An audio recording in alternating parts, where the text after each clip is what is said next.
Welcome to Season 6 of How I Made It Through. As I've said before, it is often through pain and suffering that we learn our most profound lessons. It is through courageously exploring the inner landscape of our lives and seeking healing that we transform. Joining me this season is my newest co-host, Bernadette Thompson. Bernadette and I invite you to join us now twice a week as we continue to explore the extraordinary stories of those who've had near-death and spiritually transformative experiences, or are simply wise and old souls sent here to help the collective awaken and heal. Our show reminds us that death of the body does not mean death of the soul, and that indeed we do transition into the wonder of the afterlife and come back again and again and again. Our hope is that each episode will serve as inspiration for your own spiritual discovery. We thank you for joining us in this powerful learning and ask that you subscribe, comment, like, and share. Together, we can spread the growing awareness that we are all infinite souls sent to Earth School at this very unique and miraculous time in human evolution. Welcome to How I Made It Through. Today we have guest Peter Alessandria, who is an award-winning professional photographer, filmmaker, author, TEDx speaker, and former entertainment attorney based in the New York City area. He is currently producing several spiritually based film projects that explore the topic of life after death. His most recent film is a documentary entitled What Every Soul Knows: The Joy of Remembering Who We Really Are.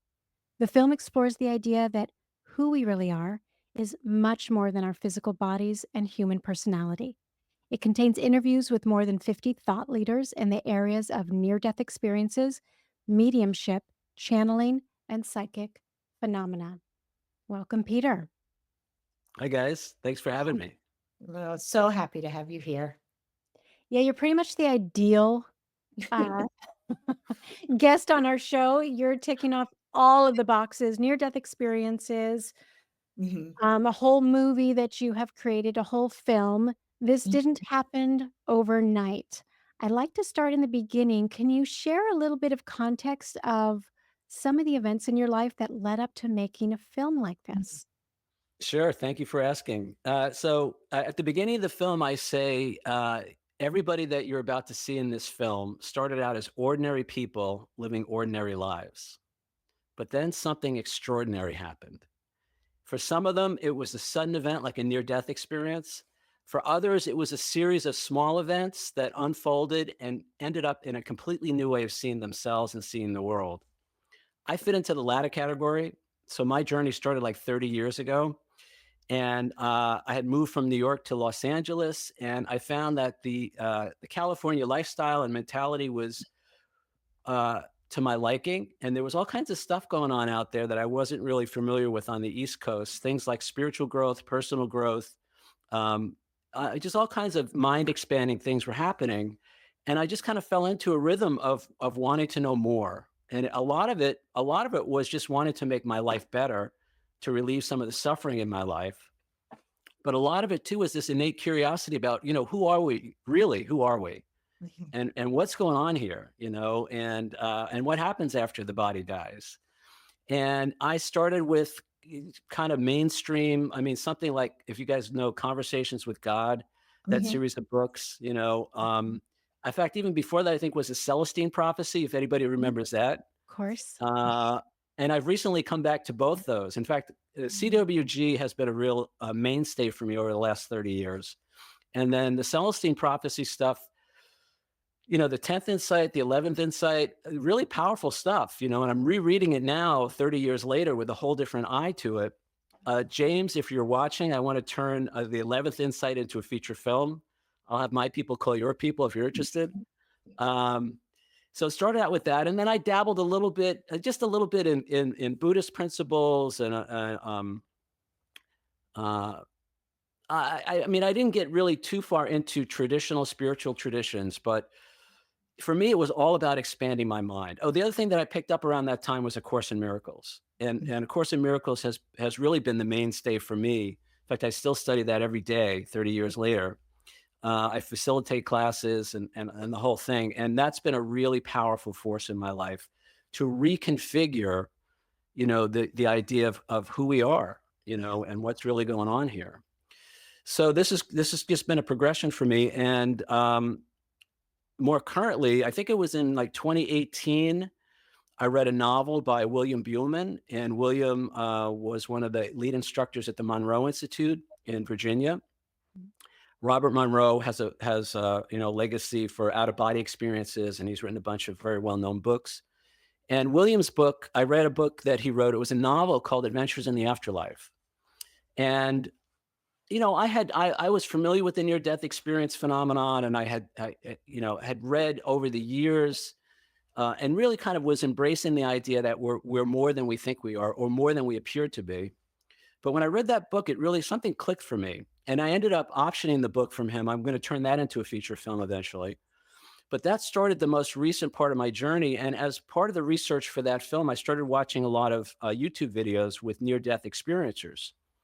And then the pandemic hit, and now I really had a lot of time on my hands.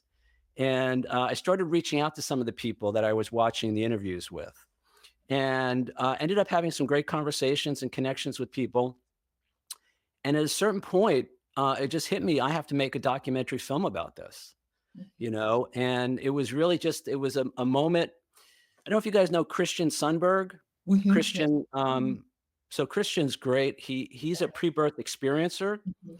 And I had a call scheduled with him. I'd seen one of his interviews on YouTube, and I had a Zoom scheduled with him. And right before that, that's when the idea hit me that I was to make, and it was more like, the way I say it was, I was to make a documentary about all of this, like it was kind of preordained or Mhm. now I would say part of my soul's plan. Yeah. Um, and that started it. And I started reaching out to people, and I started locally.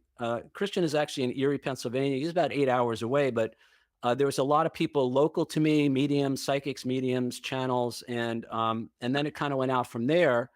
And then last year's IANS conference. So first of all, big shout out to IANS, International Association for Near-Death Studies, IANS.org.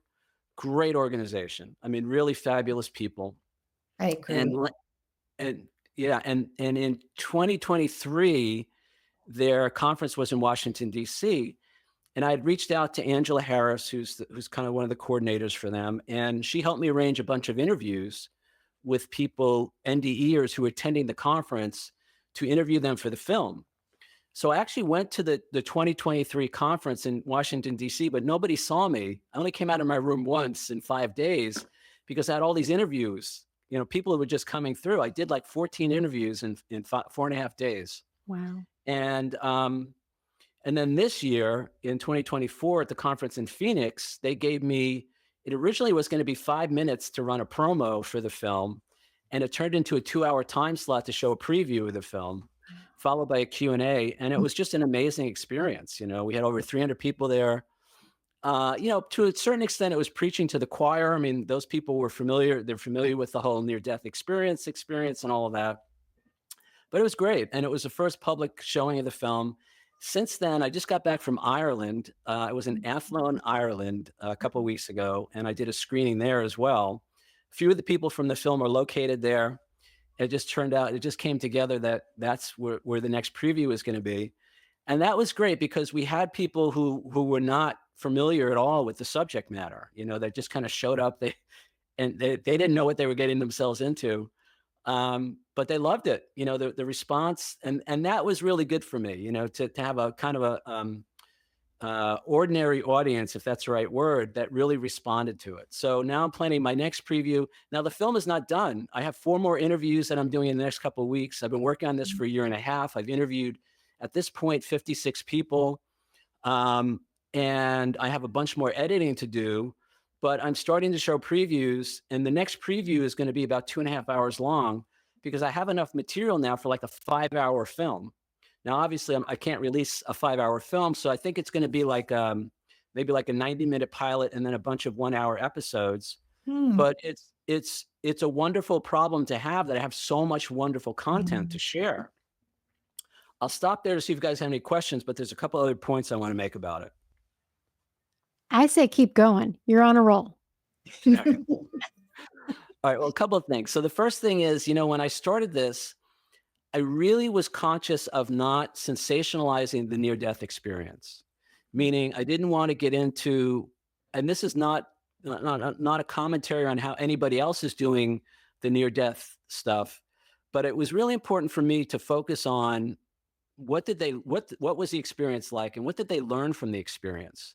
Because the basic premise of the film is until we change who we think we are, and how we see ourselves, nothing is really going to change in the world, because Mhm. everything that we're experiencing right now is based on a particular self concept, and the idea that the predominant idea, which I understand because I experience this on a daily basis, is that we're physical bodies, we have a limited lifespan.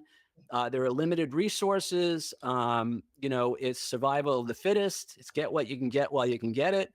Yeah. And if that's really the truth of who and what we are, then the world kind of makes sense. Now, for a lot of us, it's not a pleasant world. There's a Mhm. lot of suffering in the world. There's a lot of um, misery. So, and this comes out in the book I wrote a couple of years ago, which we can talk about as well. But the basic premise is, what if that's not who we are? Mhm. What if we're not just these physical bodies? What if life is not what we think it is, and what if what's going on here is not what we think it is? What if there's something much bigger going on and life is not about the car payment or where you went to school or who you're married to or what job you have? What if there's something much bigger going on? So Mhm. those are kind of the themes that I explore. And so the reason I mentioned the not sensationalizing the near death experience was the first 40 people that I interviewed, I didn't let any of them tell their story. There was no stories. Instead, I had a list of questions. I had 35 questions. Mm. And if you go to the website, everysoulknows.com, you'll see that list of questions, those 35 questions. And those were the questions that I have. And it turns out those are the questions a lot of people have. Questions like, what is the soul? Right? Is there such a thing as hell? What is karma? Do we have soul groups or soul families that we incarnate with? Do we have guides and angels that assist us? All these questions. And I went through those questions, and a lot of the people who had NDEs are like, well, when do I tell my story? And I'm like, we're not telling stories. But I realized at a certain point about 8 months ago that there is value in the storytelling. So I kind of Mhm. went back to some people, and then I found a whole bunch of new people to interview.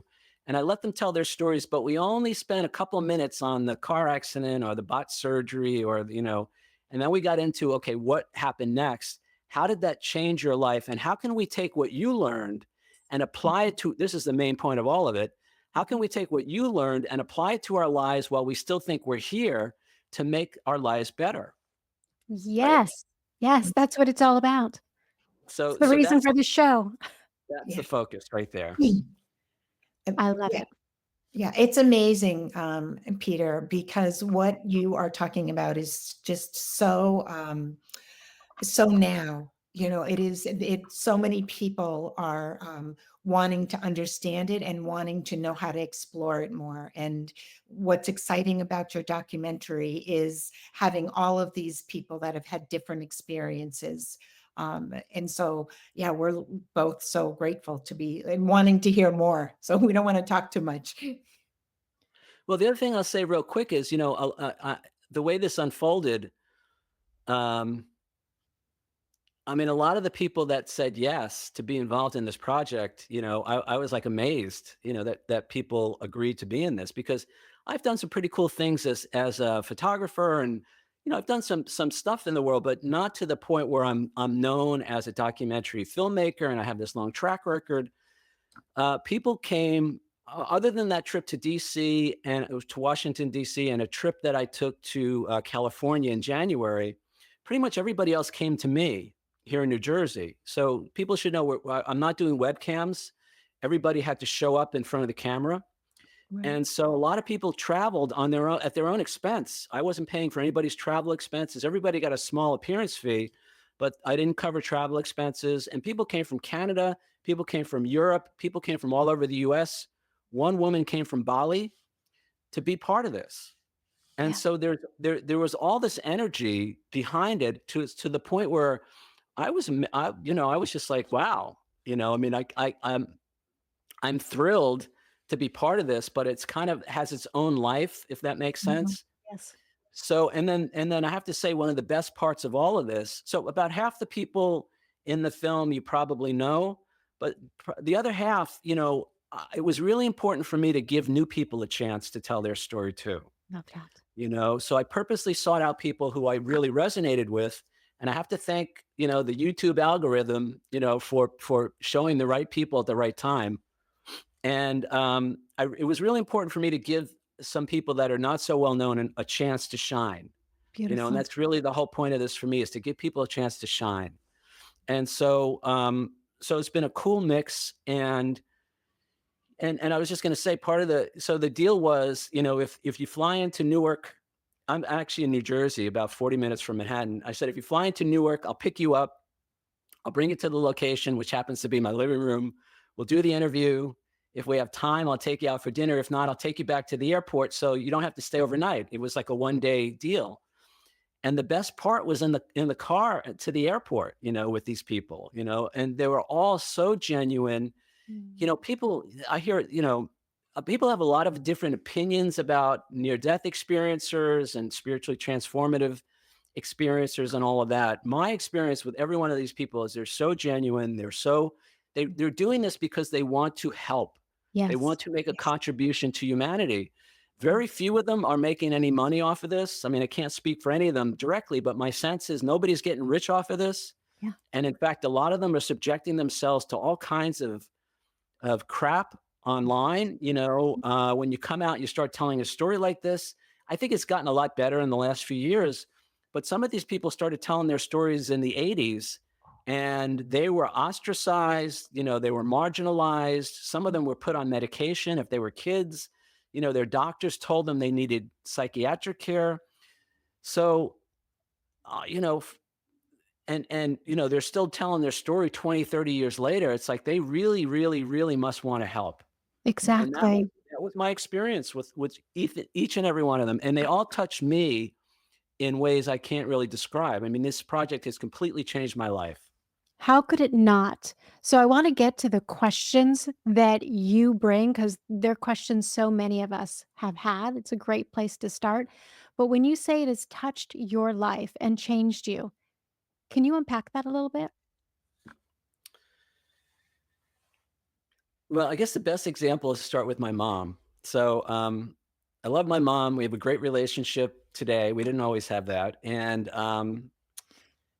recently, obviously she knows what I'm up to. I actually showed her and my sister and my niece and some other family members a copy of the film, one of the previews.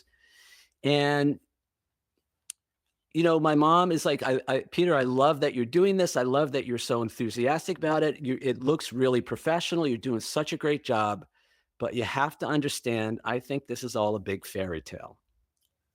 Mm. She's not a believer. Yeah. Now, the reason I mention that is because I think most of my life, I wasn't really a believer either.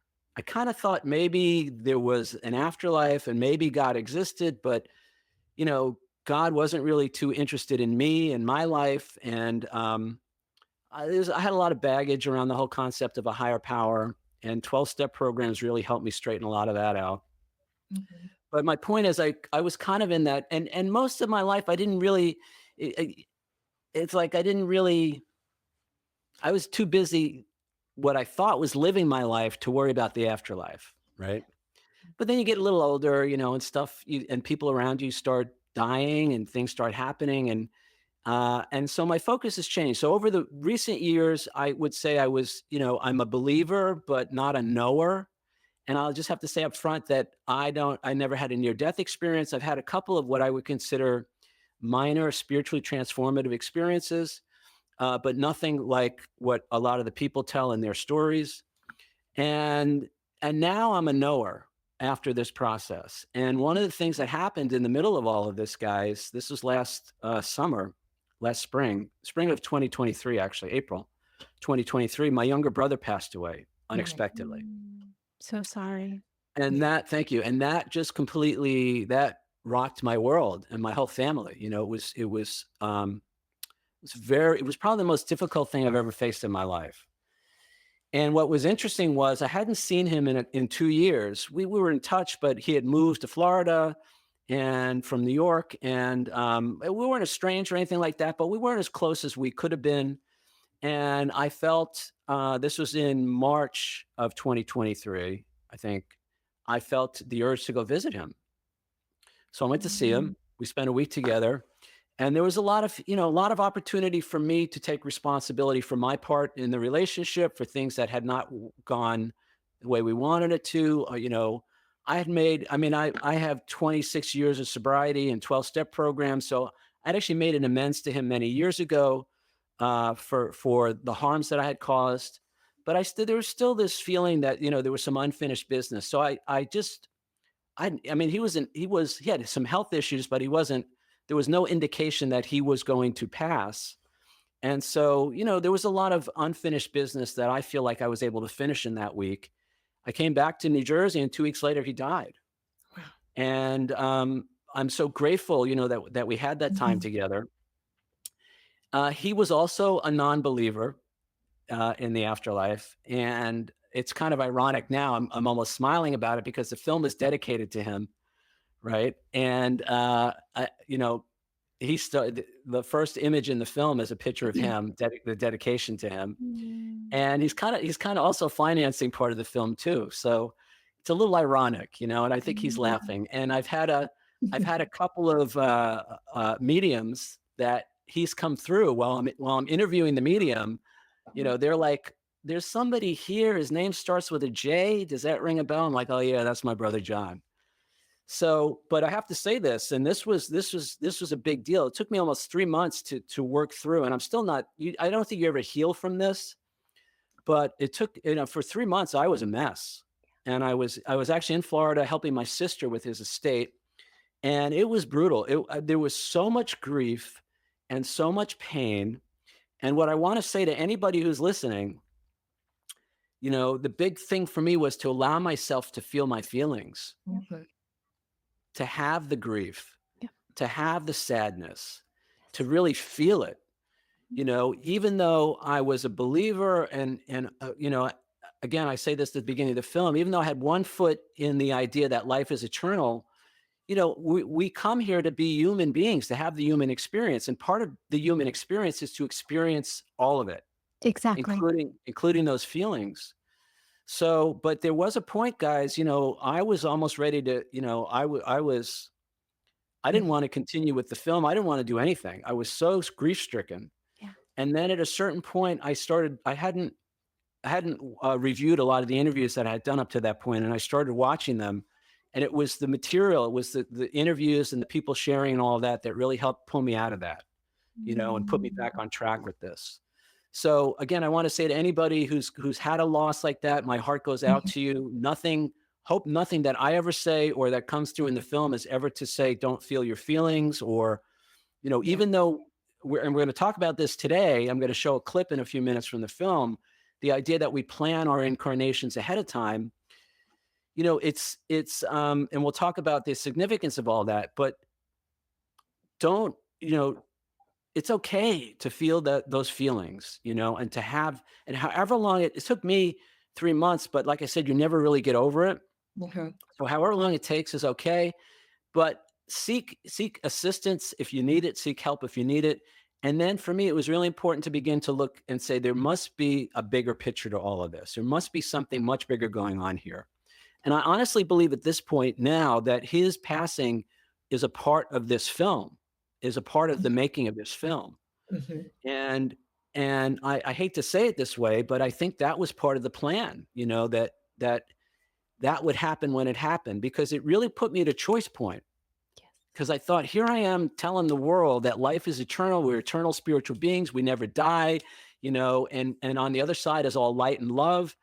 And now I'm faced with, my brother just died. And do I really believe all of this? Right. Is this really my truth? And how am I going to deal with this? And then the feelings, how could it be love and light when I feel so bad, Mhm. so much pain? So I think that was all part of it for me, to have this experience and work it into the film. Well, it's amazing, your story, and how how transformative it was for you. And, your brother playing a role, a little spirit intervention there in terms of how he affected you. And it is often trauma that will open people up to and emotional trauma of losing someone. The grief is definitely can be part of that. So thank you for sharing that with us. I love that you did share that because there's the immediacy of just being human. And that's a line I often am in tension around, right? Because to your point, the transcendent experience, and we can't spiritually bypass. We are here to have these experiences. They are not accidental. They are very purposeful. But I remember shortly after starting this podcast, I posted something, and it was about the capacity to connect with loved ones on the other side. And I posted it on Facebook, and a friend who, on Facebook, they're not close friends, but people you've known throughout your life, wrote something like, BS, I disagree. And I had remembered that she had lost a baby. And I was filled with shame because I thought, my God, how insensitive that must have come across.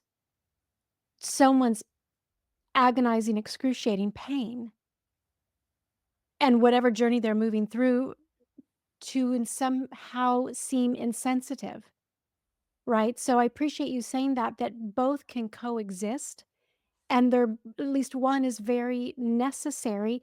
The other is being able to grieve and heal and connect, but they don't need to be at odds with one another. But that is a challenge in and of itself. And that you really spoke to that. I want to ask you these 35 questions, and maybe this is a good way to segue into the clip and then talk about where those questions came from and how they shape the story. But is this a good place to show a little preview? Yeah, why don't we do that? Let me set it up real quick. So one of the questions is, does a soul plan its incarnations ahead of time? And so you'll hear a discussion. These are a bunch of the first people that I interviewed that we just went through the questions. And then there's a little 3-minute segment from somebody who, she's actually local, great physical medium here in New Jersey. And she talks about her own experience with this idea of a particular part of soul planning, which you'll see in a minute. We must be willing to let go of the life we planned so as to have the life that is waiting for us. Joseph Campbell. Does a soul plan its incarnations ahead of time? Yeah, I think the evidence points to the fact that we absolutely plan our lives ahead of time. Now, this doesn't mean that every detail of our life is planned out. It doesn't mean that we don't have free will while we're existing. And it doesn't mean that accidents don't happen as well. But I believe the overarching theme of our lives is planned out ahead of time. Yes, the soul absolutely plans its incarnation. That's one of the greatest gifts of the human experience is the Akashic record. And I see it as a big sort of like library. And the soul walks in, looks at all these shelves, and it's like, oh, okay. I'm going to choose this parent this time, this kind of family this time. And oh, I'm going to go down and I'm going to be born in that country this time. And I'm going to have what I call these core consciousnesses, which is lessons in this lifetime. Then you get together with your guides and your guards and those angels who direct you, and you begin to look at what it is you have accomplished so far. That's what the Akashic record is for. And you determine what it is that is missing in the whole picture. And then we get very busy creating the next lifetime to ensure that we fill up those blank spots. I've heard from near-death experiencers this process of getting together with some elders or experienced spirits in heaven and choosing their parents, choosing their major life events, choosing their major challenges. They are well aware of the potentials of the things that could happen before they come down here. And often the soul will want to take on more challenges and kind of try and bite off more than they can chew. And the spirit guides up there will kind of say, well, you need to not take on too big of a challenge. And it's always a balance. If you don't take on enough challenges, you won't learn. If you take on too big of a challenge, you could fail. And of course, with these wise spirits who are guiding us and helping us plan our lives, we are never given challenges on this earth that we're incapable of overcoming. In my case, I review this life as Christian like reviewing a vast flowchart of millions and millions of possibilities of what might happen, what might actualize in this life. I felt like what it would be like to be me in all these various branches and avenues. And the thing that decided which avenues would be actualized was free will, my free will choice making, and also the free will of all other participants. Your soul absolutely plans its incarnation out. And in fact, you get a whole team that is there to help you plan. You script this out with other people on your team that are here to help you learn the lessons. I believe there's a higher plan to everything.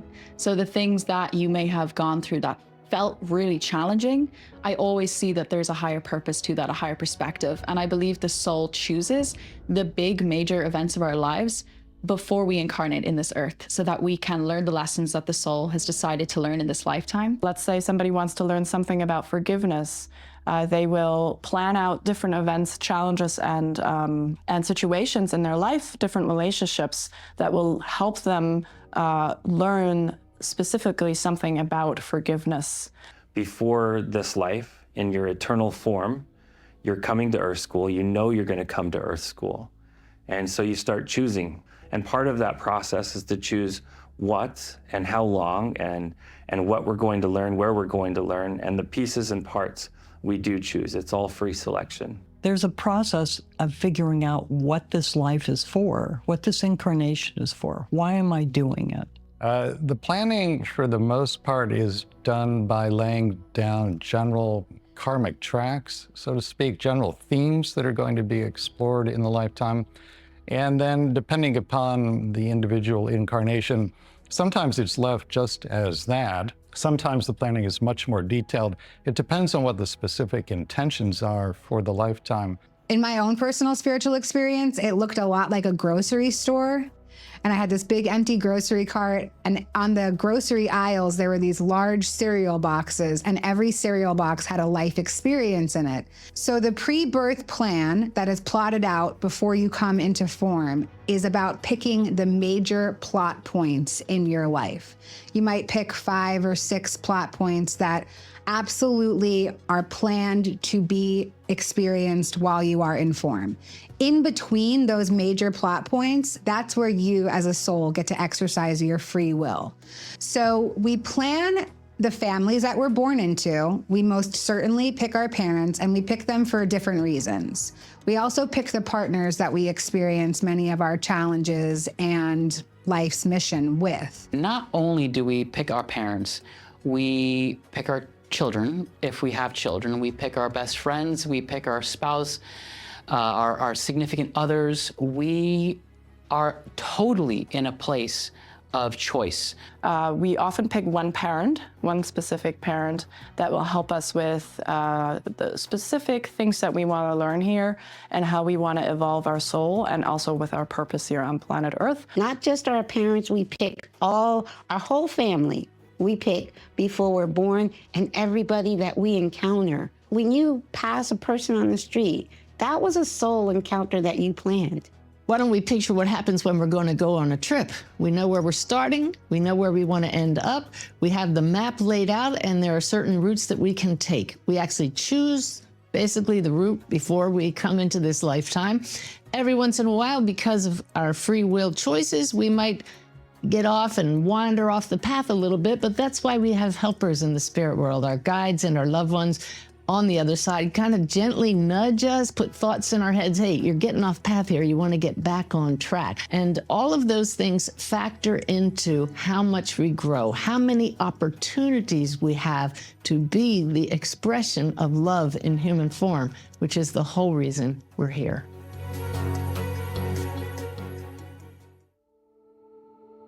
Patricia Farrell, a physical medium based in New Jersey, discusses her own experience with the idea that we choose our parents before we come into a given lifetime.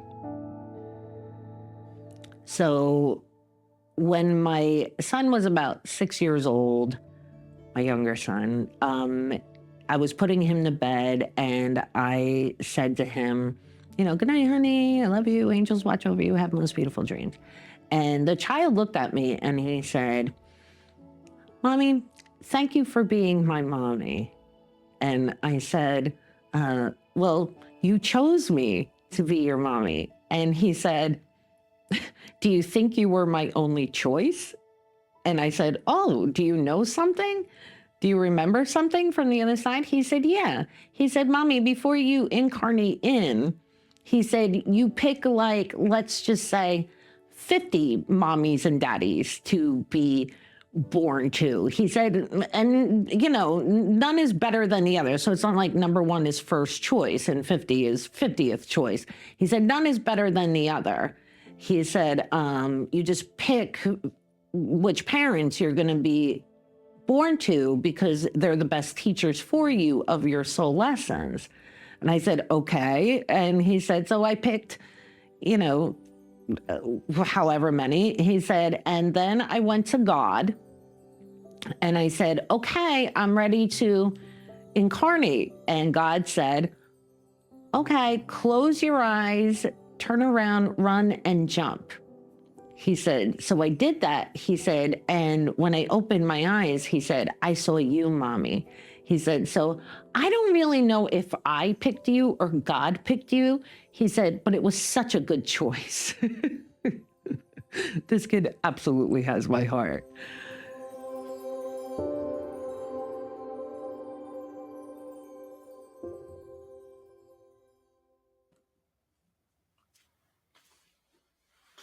So that's a small sample of, that's just one question. There's 35 other questions, you know. So I have a lot of good, really good material. And it's been a blessing, you know, it's been such a gift. Now, this whole idea that we choose our parents, I have to say, you know, that's, I'm still, some days I'm still like, you got to be kidding me. But it makes sense, you know, and I think the biggest thing, one of the biggest things that has come through is, you know, we are completely a choice. Now, here's what's really important. It's not the human consciousness that is planning the life. All right. It's not the egoic mind, the human consciousness that seems to be running the show while we think we're here that has made any of these choices. Okay. What did the choosing is our higher self, is the part of us that's connected to the all that is, which has a much broader perspective, that sees the big picture, that knows all the timelines, right? Because there's multiple timelines, that knows all the players, that knows all the lifetimes, all the histories, and also knows, most importantly, that whatever we seem to experience while we're here, or that we actually experience while we're here, or while we seem to be here, nothing is ever permanent. There's no permanent damage or loss or injury or anything. Instead, what happens is when we move through those challenges and overcome them, we actually bring back with us our soul literally becomes brighter from having gone through the experiences. Again, if you know Christian Sundberg and his story, he says, you know, what motivated him to come into a physical incarnation was one day on the other side, he ran into a soul that was brighter than all the other souls he had ever met. And he asked him, well, why are you so bright? And he told him, I went to Earth and I went through those experiences. So there is a value to our soul to moving through the challenges of life. Now, most of us are not here. There is such a thing called there is such a thing as vacation lifetimes, but most of us are not here for the vacation. Most of us are here for the challenges, and we come with a purpose. So let me point out another website that's affiliated with the film real quick. It's called itstimetoremember.org. It's a nonprofit website that I set up, and it has a bunch of the core messages from the film on this website. I'm not asking for donations. There's no subscriptions. I don't want anything other than if you resonate with these 7 messages from the film, find a way to share them. And one of the messages from the film is, we chose to be here at this time. And not only did we choose to be here, but we came with an important purpose. So we're all here by choice, which is another question in the film, and we all came with a purpose. Now, that purpose may be to save humanity in some way, but sometimes, actually more often than not, that's not the purpose. It's a much smaller purpose. Perhaps it's to be a great grandparent to a child who's going to find a cure for cancer or something like that. We can play a much smaller role in a much bigger picture, but the point is we do come here by choice and we come with a purpose. And ultimately that purpose has to do with serving us in our own growth and evolution, but also something that's a contribution to all of humanity in some way, to the other souls. We don't incarnate alone and we don't plan our lives alone. We plan the life within the auspices of a group. There are soul groups and soul families, and we all play different roles in each other's lives. And we switch those roles. So in one lifetime, I may be the son and my mother is my mother, but in another lifetime, she may be my sister or my wife, or, we switch these roles. And again, all of that is for the purpose of soul. I got to be really careful how I say this. We talk about learning lessons. The soul comes to learn lessons and to grow and to expand. And I think all of that is true, but we don't. But it's not like on the other side, we have something to learn. We're not insufficient. We're not, we come here to be more of what we already are and to know ourselves in our own experience as what we really are. We come for that experience. The analogy I use is on the other side, where it's all light and love. And actually Betty Guadagno talks about this. She says, it's all unconditional love, but we're talking about eternity here. And at a certain point, that may get kind of boring. Right.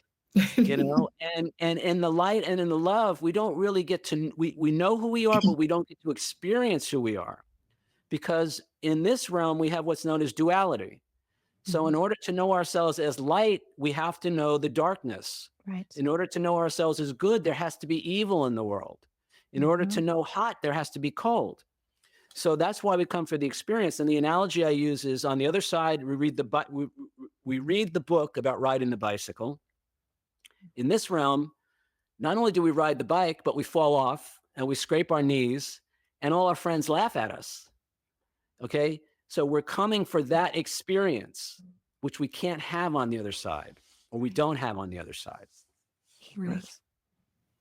As someone who has had a spiritually transformative experiences, and I'm actually connected with a guide now.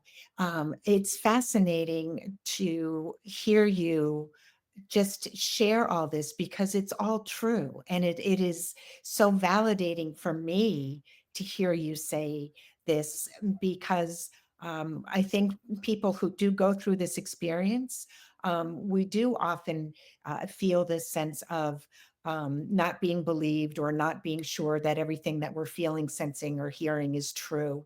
So it is everything that you've said resonates deeply with me in what you have done in this documentary.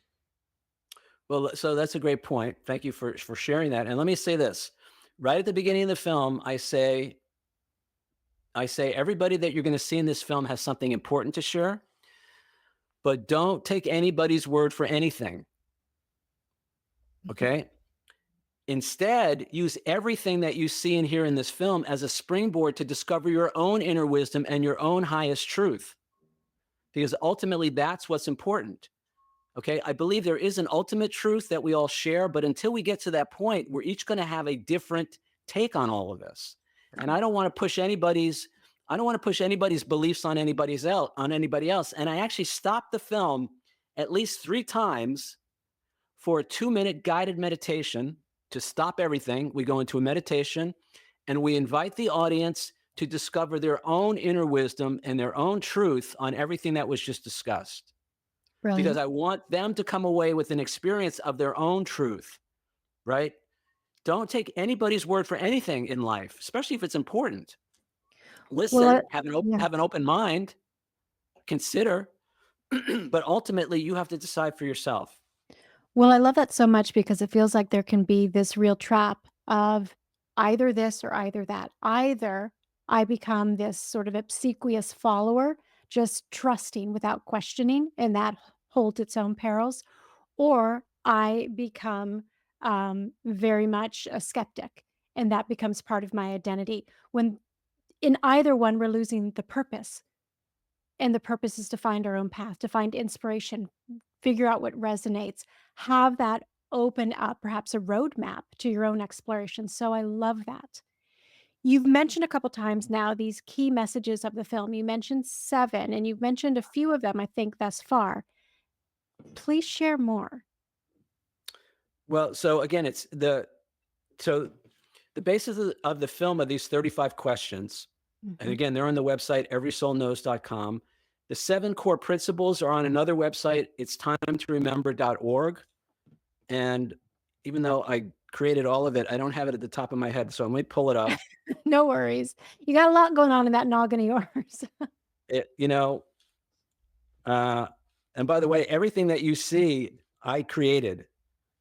I'm doing all the production, all the editing, all the backgrounds, all of that stuff. It's gorgeous. It's gorgeous. And I will say, I almost forgot that I was responsible for interviewing because I just wanted to watch your film. Like, please don't let this end. I don't want to go back. Well, let me just talk while I'm pulling this up. I'm hoping to have the film done by early next year. We'll see. As I mentioned earlier, I still have a few more interviews I'm doing. And then what I think I want to do first is take it on the road, meaning that I set up a bunch of screenings with a live audience in a theater. And then in both the Ions screening, and we did a screening a few weeks ago in Ireland, we had a Q&A with the audience afterwards. And that was like the best part because I got to experience firsthand how people were relating to the concepts in the film and all of that. So I think maybe for the first part of next year, I'm going to do a bunch of screenings, take it all over the US. We'll see. And the other thing that I did in Ireland, which I'm doing a screening here in New Jersey in a few weeks, is I partnered up with a local charity and we did a fundraiser for the charity. So in Ireland, it was a local hospice foundation. So we raised money for the hospice, we showed the film, and then we had this Q&A afterwards. So it's really important for me to give back to the local community that we do whatever the screenings we do. So partnering with a local charity and then having a forum where people can discuss the concepts after watching the film is really important. Yes. So here are the core concepts from itstimetoremember.org. We are divine spiritual beings created by love, as love, and for love. Life is eternal. There is no death. We are one with everyone and everything. We are here by our own choosing, and we came with a divine purpose. And then I end with a question. Isn't it time we got on with it?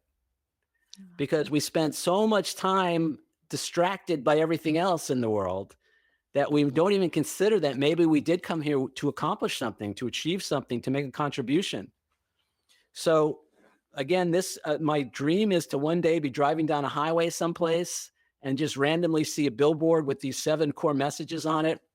Again, I'm not asking for donations. Don't send me any money, anything like that. The only thing I ask is if you resonate with this, you can share the URL. It's timetoremember.org. You can share the actual concepts, however you want to do it.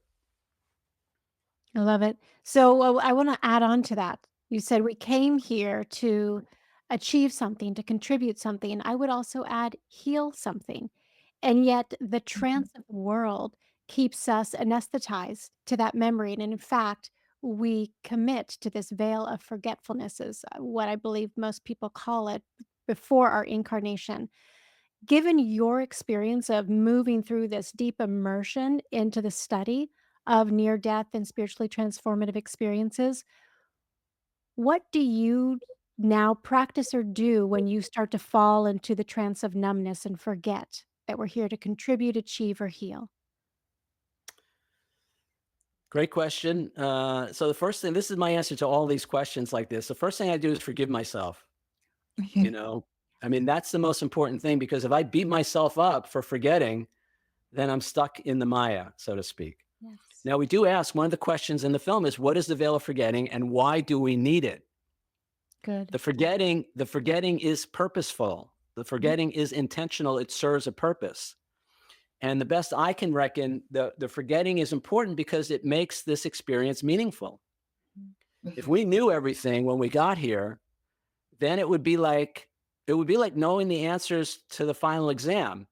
At first, it would be fun, I guess, but eventually it would make that whole experience of taking the exam meaningless. There would be no point in it. So, and the other thing that it does for us is it makes our choices pure. Yeah.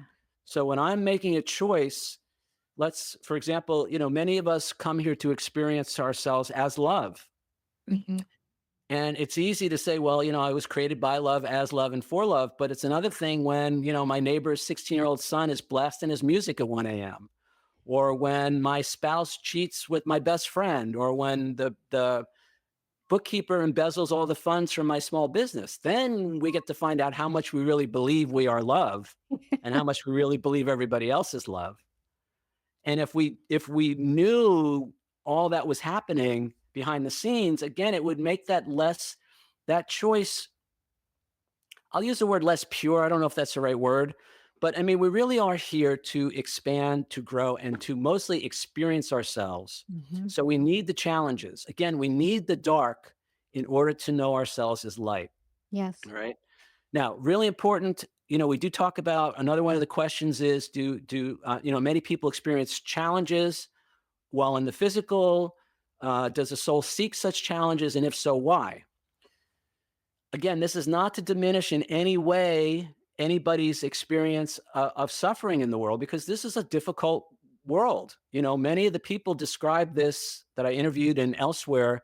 This is one of the toughest places that a soul can come to have a physical experience. It's freaking brutal here at times. So this is not in any way to diminish anybody's experience, any challenges that you've had.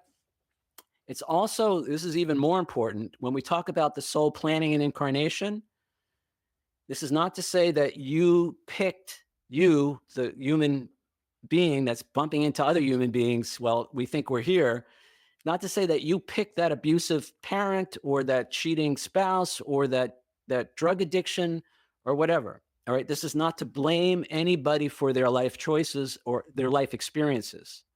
Again, the higher self, the soul, is making these choices, not the human consciousness. So this is not to blame anybody for the divorce, the marriage that fails or whatever it is. Okay. And then it's to give us an opportunity to begin to consider, well, maybe I do have a part in everything that happens in my life. And this is, you've heard this a million times, but I think this is really true in this situation. Maybe it's not happening to me, but it's happening for me. Right. There's something for me to learn in this experience. And part of that is just, I get to choose, whether or not I want to be a victim in life, or whether or not, again, this is, and I talk about this a lot in my book. So I wrote a book a couple of years ago. The title of the book is Be Bigger Than You Think You Are, Overcoming Our Self-Imposed Limits to Have the Life We Want. The longest chapter in the book is on forgiveness. And the longest section in that longest chapter is on healthy boundaries. All right. So having healthy boundaries is really important while we still think we're here in this world. And learning how to take care of ourselves and our relationships is a key part of that. So if somebody is acting, this is not to say that if somebody's acting inappropriately or abusively or whatever, that we're giving them a pass on that we're saying that's okay. It's never okay to harm another person, ever, whether we planned it or not. All right. And it's my job as an adult, to take care of myself in those situations. And the way I do that is by having healthy boundaries. And I tie this into forgiveness in the sense that you can forgive somebody and still call the police. Exactly. It's not pardoning. I had a client that I was working with last week, and we were talking about forgiveness, and he says, I feel like it's a pardon. And I said, it's not validating or condoning. It's releasing you. I love that.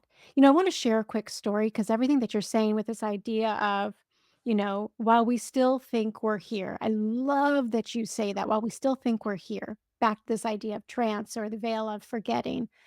A couple of years ago, probably at this point, one of my recurring guests was a psychic medium by the name of David Hansel. And he had a number of near-death experiences, and he's truly extraordinary, as are his guides and his gifts. And the way he described it was, he said, there's a part of you that is asleep. They chose to go to sleep in the afterlife. And what I want you to imagine, he said, is that part of you found on this prairie, a beautiful tree, and that part of you decides to go into a deep slumber. And then you are animated, a part of you is animated in the earthly realm. And each time you break that trance and you remember you're a spiritual being, each time you connect to a guide, each time you have any of these experiences, Peter, that you're talking about, which wake you up, it's like the sleeping part of you rolls over in bed and yawns, like they're reawakened, and that connection is solidified. And that's really stayed with me. And it just feels like you are animating it with your movie and your words in our episode today. Yeah, thank you. And I think that's exactly right. A lot of people characterize this time in humanity as the Great Awakening, right? But what are we awakening to? We're awakening, in my book, in my book and in my film, we're awakening to who and what we really are. That's the most important thing, right? So it just went out of my head. So the subtitle of the film is The Joy of Remembering Who We Really Are. And from what I can gather, all right, this is the greatest joy for the soul when it has forgotten, is to remember, is to wake up. That's that experience of joy. And I have to say, it makes sense, because anything that happens in this world short of that, you can think of the best experience that you've ever had here. And we have some great experiences. And A Course in Miracles, for instance, Course in Miracles is very clear that this world is a dream, is an illusion. We talk about this in the film. I would characterize it a little differently, but I don't think we have time to get into all that right now. But what I would say is, whatever those experiences that we think are so great while we're here, they're almost always fleeting. They don't last forever in this sense. And they're often conditional. You know, happiness in this world is often conditioned on things going our way, you know, and the joy that I'm talking about is that joy of knowing who and what we really are, and knowing that none of this, it really affects who and what we are. And we're connected to this divine love, this divine presence, which is, and here's the thing, this is why I love the near-death experience. They all tell a very similar story. And one of the elements of the near-death experience is that experience of unconditional love. And almost every one of them says there really aren't even words to describe this feeling. It so transcends any earthly experience that we can ever have of love. Even the most loving moment with your beloved family member or whatever seems to not compare to this experience of unconditional love when we reunite with our true essence. So we're talking about a whole other level of experience here, right? And I can only imagine, and the joy, you know, a lot of them just talk about their face changes when they start talking about that moment of unconditional love. And the other thing is oneness, right? This experience of oneness and unity with all that is. Their face changes and it comes through, and it's like, oh, all right, that's true happiness. And so I'm hoping to do my little part in the Great Awakening, which is to plant that seed. There's a lot of people who probably already believe a lot of this stuff. There's a lot of people who think it's a fairy tale. I think most people are somewhere in between there. And my hope is to just plant a little bit of a seed for them to begin to say, okay, what if there is something more to all of this?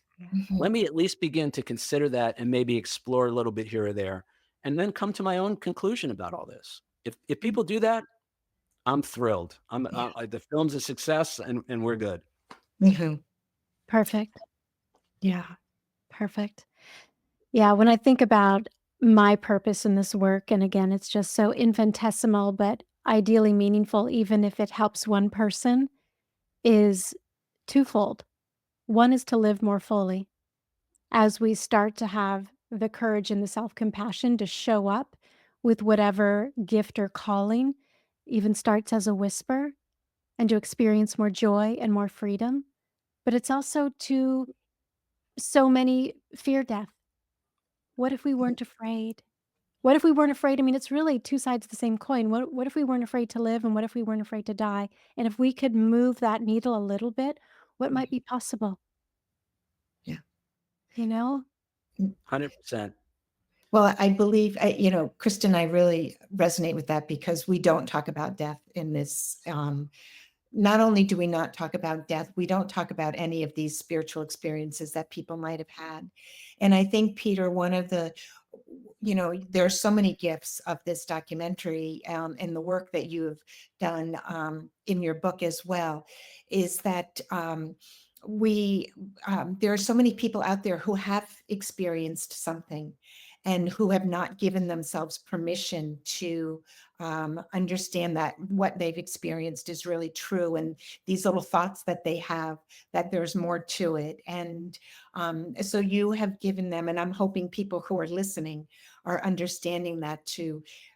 This is a gift of really opening this topic up, and so that we can all, so it raises the consciousness of all of us.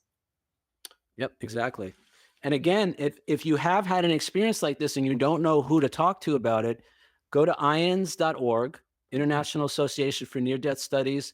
They're nonprofit, and their mission is twofold. One is for research in the whole topic of the near-death experience, but the other is to support people who have had these experiences. And they have sharing groups all over the world where you can actually go virtually or in person, and in a safe place where you're welcome and you're understood, you can talk about your experience. And they have been such a wonderful, first of all, they've been a beautiful friend of the project, but they've been such a gift to so many people around the world who have had these experiences and didn't know where to go with them. Exactly. Didn't know what to do with it. So go to IANDS, go to the conferences, go to the local sharing groups, immerse yourself in that. And again, for me, any organization is only as good as the people. And these people are the best. That conference this year in Phoenix, it was just so beautiful. It was 5 days of just this joyous energy that was just wonderful. That's great. That's great. Well, we need to start winding down. This has been extraordinary. I always forget to say, but I need to say, like, share, comment. We'd love to hear your interpretations, your impressions, your thoughts, your questions. That just adds to the conversation and makes this more of a community. Um, we've shown a lot of your websites. I want to make sure that they understand your book. And then I have a question about when it is finished, how people can stream it. And then I have one final question for you. So all the plugs and all the ways people can connect with you and get engaged with what you're doing first. So there's basically 3 websites. Again, the film website is 3 words, everysoulknows.com. There's a contact form there as well if you want to reach out. And I will be posting screenings and stuff like that right on the homepage. There's a couple of trailers there now. I'm going to be updating those soon. The second website is what we talked about. It's timetoremember.org. Take a look at that. Again, if you resonate with that, share the URL, share the core concepts. And then if you want to find out more about me and my book, the website is bebiggertoday.com, BEBIGGER today.com. And there's a link to the book and all that. It's available as an audiobook, Kindle, or paperback. But the other thing is there's 2 other things. So on that website, there's about 90 hours of workshop videos that are available for free. Amazing. All right. And this is from during the pandemic. My book is set up as a workbook. So I took a group. It was about a year. I think it was about 60 weeks. We went through the entire book together. And each workshop is about 90 minutes. All of those are available for free on that website. So you can read the book, do the exercises at the end of each chapter, and then you can refer to those videos or just watch the videos. The other thing I was going to say, which I forgot to mention earlier, is on the film website, everysoulknows.com, everybody's full interview from the film is available, again, for free. All right. So right now there's 54 videos up there. And I did this for 2 reasons. One is to honor the people who honored me by showing up to be part of this film. And even in a, 5-hour documentary, some people only get a few minutes in the film. I didn't cut anybody out. That was my first commitment. I'm not cutting anybody out. Everybody's in. But obviously some people get more time than others. But I wanted everybody's voice to be heard. So I made the full interviews available on the YouTube channel, which is at What Every Soul Knows, and on the film website, everysoulknows.com. Everybody's full-length interview is there. Most of the interviews run maybe 30 to 90 minutes. And the best part so far, guys, has been every morning when I wake up, in my inbox, there are comments from people who've watched the videos. Nice. And some people are binge watching all of them. And everybody's so grateful. They're just so there. And that was my, I wanted to, so the other thing I want to do is create a resource for people, for the audience. So if they see somebody in the film and they say, I want to find out more about that person, or I want to find out what else they had to say on the subject, that interview is available for free on the website. So check it out, everysoulknows.com, and at What Every Soul Knows on YouTube. Beautiful. Oh, and I even cut out the ads, the mid-roll ads on the YouTube, so you can watch from beginning to end uninterrupted. Wow. Well, Peter, you are so intentional. That is really speaking to me, how intentional you are with everything you endeavor to achieve, and you have achieved a lot. With that in mind, when you get to the end of your life, what do you want this earthly incarnation's legacy as Peter Alessandria to include? To inspire others to be bigger than they think they are, to overcome their limiting beliefs about themselves. The other thing that a lot of people say in the near-death experience is, Anita Moorjani says this better than anybody, that after she left the body and crossed into that other realm, she had this sense of limitlessness, this expansiveness, where she became one with everyone and everything. And if we could begin to live with just a little bit, overcoming these limiting, because we create our own reality. Actually, we create our own experience of reality with our thoughts. Yes. So if I think I'm limited in some way or another, and the biggest limitations for me is this idea that I'm unlovable, I'm not good enough, I'm unworthy, I don't have what it takes, those will kill a dream faster than anything else. So we have to learn to love ourselves, to believe in ourselves. Again, that's the main thrust of my book. The biggest change for me in my life has been moving from being my own worst enemy to my own best friend, learning how to love myself when I least like who I'm being. That's what unconditional love is. That opens everything else up to us. Beautifully said. So good. So good. Thank you so much for all that you've shared and for your valuable time. It's really been an honor. Yeah, Thank so you, guys. grateful that you were here, Peter. So grateful. Likewise. Thank you for having me. How I Made It Through is produced and distributed by EIQ Media, LLC. Elevate your emotional IQ with podcasts and content focused on overcoming adversity, leadership, mental health, entrepreneurship, spiritually transformative experiences, and more.